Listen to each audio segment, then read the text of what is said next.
या नबी नजर करम फरमाना।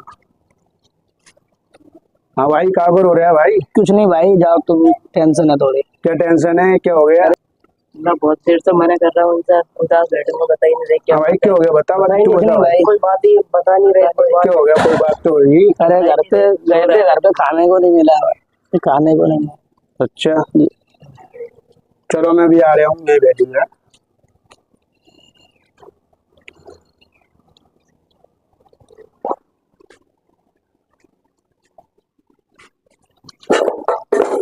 लाओ खाना दे, बच्चों को रो रहा है, बहुत रो रहा है बच्चों को।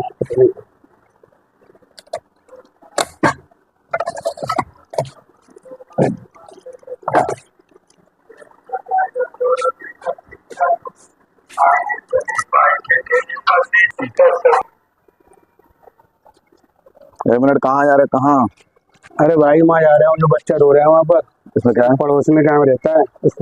पड़ोस में तुम सीओ के लड़के को खाना खिलाने की जरूरत क्या है?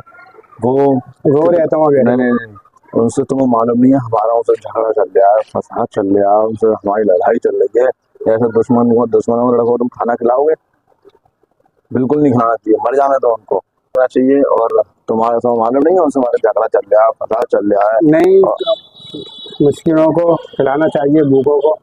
हमारा मजहब यही कहता है, भूखों को खिलाना चाहिए। नहीं, बिल्कुल नहीं। वो मर जाए, तबाह हो जाए, कुछ हो जाए, हमें कोई मतलब नहीं। भूखों को खिलाना सब आपका काम है। नहीं, वो ठीक है, रो रहा था बच्चा वहाँ पर, इसलिए खाना ले आया। नहीं ठीक है, बेशक वो पड़ोसियों का बच्चा है, कुछ भी हो, लेकिन उसके बाप से हमारा झगड़ा चल रहा है, फसाद चल रहा है। ऐसों की मदद नहीं करना चाहिए, ऐसा खिलाना नहीं चाहिए। मर जाए, तबाह हो जाए, चाहे कुछ हो जाए, हमें कोई लेना देना नहीं है। तो बिल्कुल नहीं जाना है, तो बिल्कुल उनको नहीं खिलाना है। जब हमारा उनसे लड़ाई चल रही है, झगड़ा चल रहा है, वो हमारी बुराइयां करते हैं। ये तो सब आपका काम है, बस खिलाना मुस्किनों को, मोहताजों को। वो सवाब हम किसी भी तरीके से कमा लेंगे, जरूरी नहीं है कि सवाब इनको खाना खिलाकर कमाए।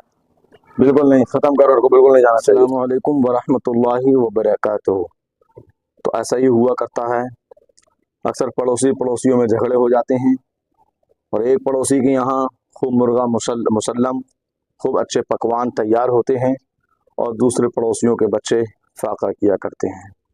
और वो बेचारे अपनी शिकायतें गलियों में बैठ करके अपने यार दोस्तों में किया करते हैं। और फिर जिस पड़ोसी से झगड़ा होता है, फिर उन पड़ोसियों के बच्चे उनके सामने जब निकलते हैं, गुजरते हैं, तो खूब खाते पीते गुजरते हैं। और फिर इनको, पड़ोसियों के बच्चों को अफसोस हुआ करता है।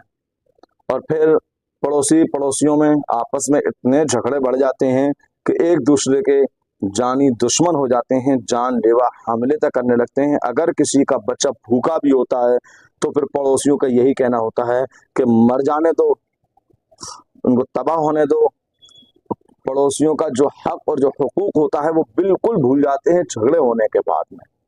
तो इस वीडियो को बनाने का यही मकसद था कि अगर कभी इत्तेफाक, अगर कभी आपस में तू मैं हो जाए, किसी बात को लेकर के फसाद या झगड़ा हो जाए, तो दिल में इस तरीके से गुबार, इस तरीके से जो है दिल के अंदर घमंड और गुरूर और इतने गुस्सा दिल में नहीं रखना चाहिए, जो एक दूसरे पड़ोसियों का हुकूक हम भूल जाएं, हक हम भूल जाएं। अल्लाह के रसूल सल्लल्लाहु अलैहि वसल्लम ने तो ये फरमाया कि जब अपने घर पर, जब आप गोश्त तैयार करो, जब आप सब्जी तैयार करो, शोरबेदार जब सब्जी बनाओ, तो उसमें शोरबा बढ़ा दो, पानी को बढ़ा दो, जिससे आपके पड़ोसी की भी खिदमत हो सके, वहां तक पहुंच सके। तो पड़ोसियों के क्या हुकूक होते हैं, इसको समझने की कोशिश कीजिए, और अपने बच्चों के सामने अपने पड़ोसियों की बुराइयां, अपनों की बुराइयां, जिनसे आपके तू मैं अगर हो भी जाती हो, तो बच्चों के सामने बराए मेहरबानी